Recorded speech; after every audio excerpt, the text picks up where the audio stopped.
Yang pertama saya akan membahas mulai daripada definisi at-tirkah. Yang mana at-tirkah itu sendiri sudah kita pahami, artinya yaitu at-tirkah itu di dalam bahasa Arab. Kalau kita bahasa Indonesia kan arti daripada at-tirkah ialah harta peninggalan. Nah, adapun at-tirkah secara etimologi adalah sesuatu yang ditinggalkan seseorang. Sedangkan secara terminologi adalah harta yang ditinggalkan pewaris berupa benda yang tetap ataupun benda yang bergerak ataupun benda yang tidak bergerak. Nah, adapun at-tirkah secara luas yaitu mencakup kepada kebendaan yang sifat-sifatnya yang mempunyai kebendaan, benda-benda yang bersangkutan dan tidak dengan orang lain, kebendaan maupun bukan kebendaan, harta, benda yang bergerak ataupun benda yang tidak bergerak.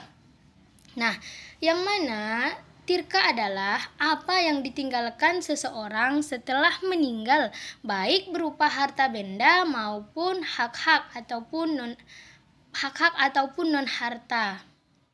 Nah, semua peninggalan si mayat dalam istilah mayoritas ulama fikih dikatakan sebagai at-tirkah, baik mayat mempunyai tanggungan utang maupun tidak.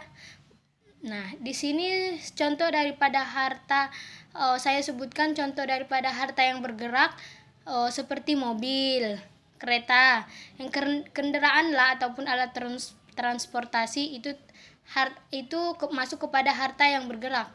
Sedangkan harta yang tidak bergerak seperti rumah, kebun, sawah, gedung dan banyak lagi, akan tetapi itulah salah satunya. Namun di sini itulah definisi daripada at-tirkah sendiri. Yang kedua yaitu adapun harta benda meliputi kepada apa saja gitu. Itulah sudah saya sebutkan tadi, kebendaan itu meliputi kepada benda-benda yang tetap, dan yang kedua yaitu benda-benda yang bergerak.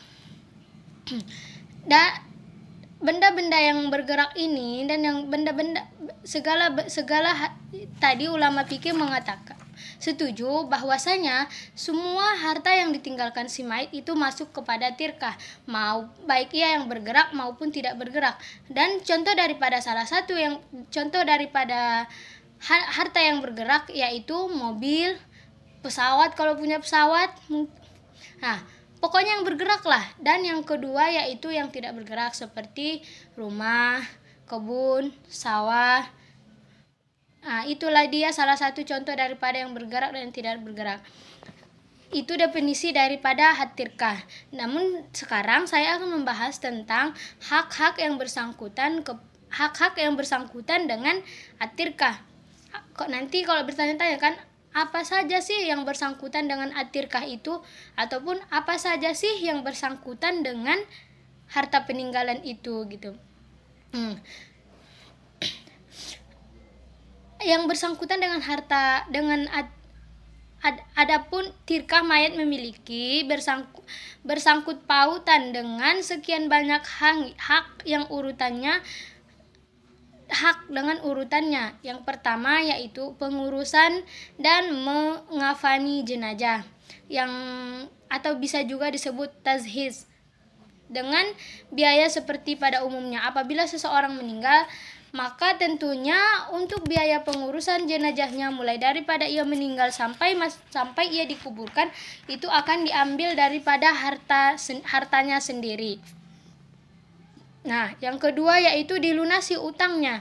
Apabila seorang mayat yang meninggal ini ada utangnya, tentu dibayar dulu sudah diurus tadi jenazahnya, sudah dikuburkan, ada utang-utangnya itu untuk membayar utang sendiri. Utang itu pun diambil daripada harta si mayat itu.